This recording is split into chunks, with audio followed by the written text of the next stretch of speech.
Hey everybody, this is Perch, and it's another edition of Let's Give Some Context to These Comics. In this case, it's a panel that's made its way a lot around the internet. It's one of the pages that's been sent to me more than almost any other, and it comes from Black Panther.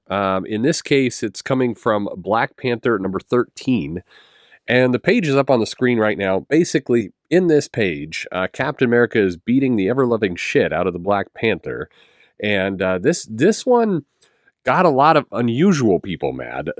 This one went viral with tens of thousands of likes and retweets around Marvel being racist, and it wasn't one of those ironic like somebody from the toxic fandom saying Marvel was racist. No, this was a general supporter of Marvel who was saying it was completely unacceptable to be showing a comic of a white guy dressed in an American flag beating the hell out of a black guy, particularly in the week before Martin Luther King Day.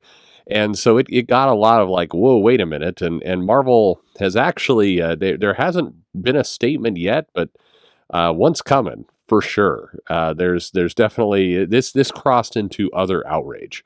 So what is going on with this panel exactly? And is this out of context? Like what is the deal?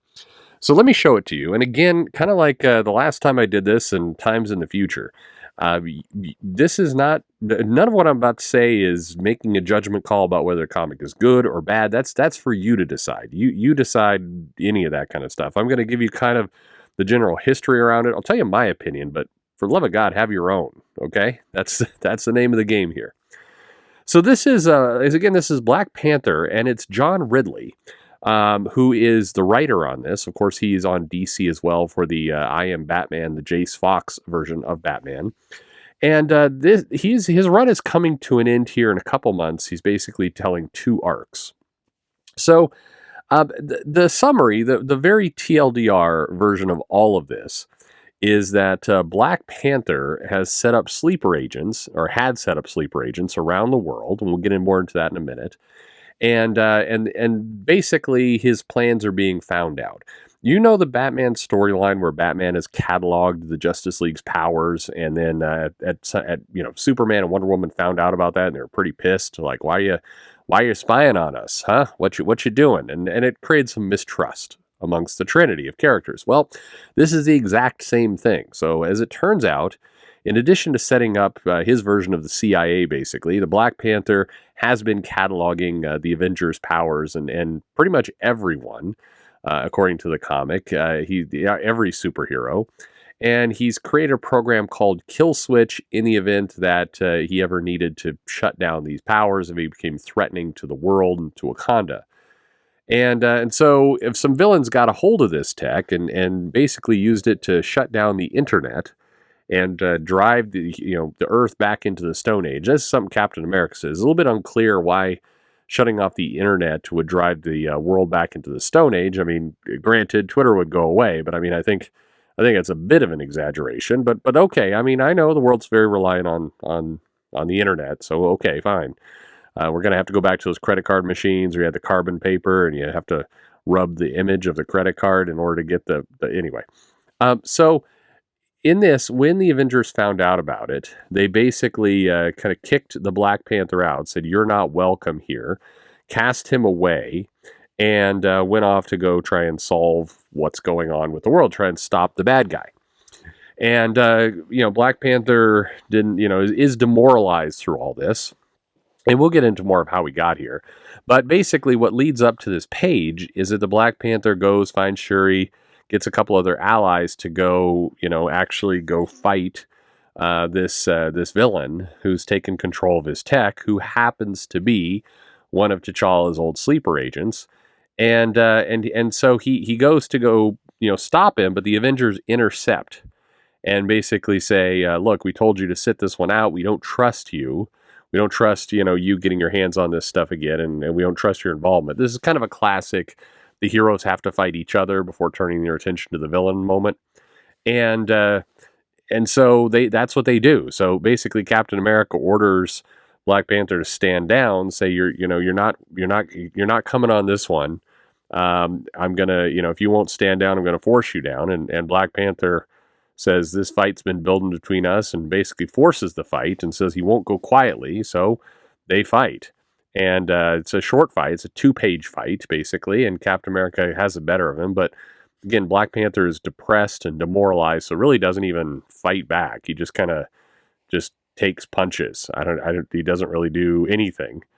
And so Captain America kind of hits him a few times and basically says, stay down. And Black Panther's like, yeah, I got to go do this thing. And yeah, Captain America's like, nope, you better stay down. So they get ready to fight again. And just as they do, Namor shows up and basically stands by the Black Panther's side, which is the big what moment in this comic, because for the last couple years now, Black Panther and Namor had been at odds ever since the Hickman run and then the AVX stuff, where the AVX stuff and then the Hickman run, when Namor basically drowned out a bunch of Wakanda. So they've been enemies, and now suddenly they're unlikely allies.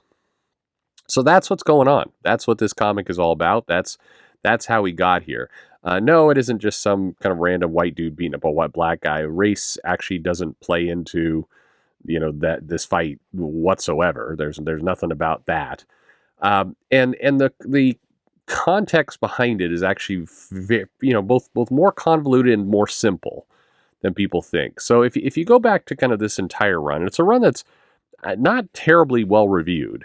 But the idea is that this entire comic that Ridley has done has kind of attempted to, use captions and use voiceover to make it seem very, very complex, but it's not really. The whole first arc was somewhat confusing because it revealed that Black Panther had, in effect, the Wakanda CIA, sleeper agents out there, that if there was ever a huge threat, these sleeper agents would be able to rise up from, their posts and help defend Wakanda.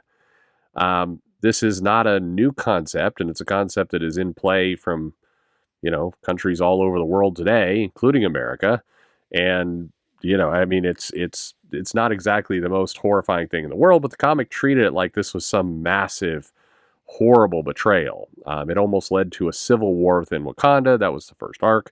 And everybody's like, oh my God, you put agents out in the field that, were spies for Wakanda. It's like, well, yeah, the Black Panther himself had that storyline 4 decades ago in the Avengers. And none of this is shocking. It's kind of weird that the comic wants it to be shocking. But anyway, these sleeper agents are out there, and then one of them fakes his own death, and then he continues the mission. Basically, he's turned a little crazy, and he decides to, enact the, this takeover of the world in order to install T'Challa, the Black Panther, as the intergalactic ruler of, not just the Earth, but space as well. That's what he's after. And then when T'Challa finds out about it, he's like, I don't want that.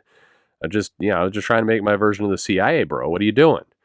And so that's kind of what led us all here. So it's are people taking this out of context? Yes, absolutely they are.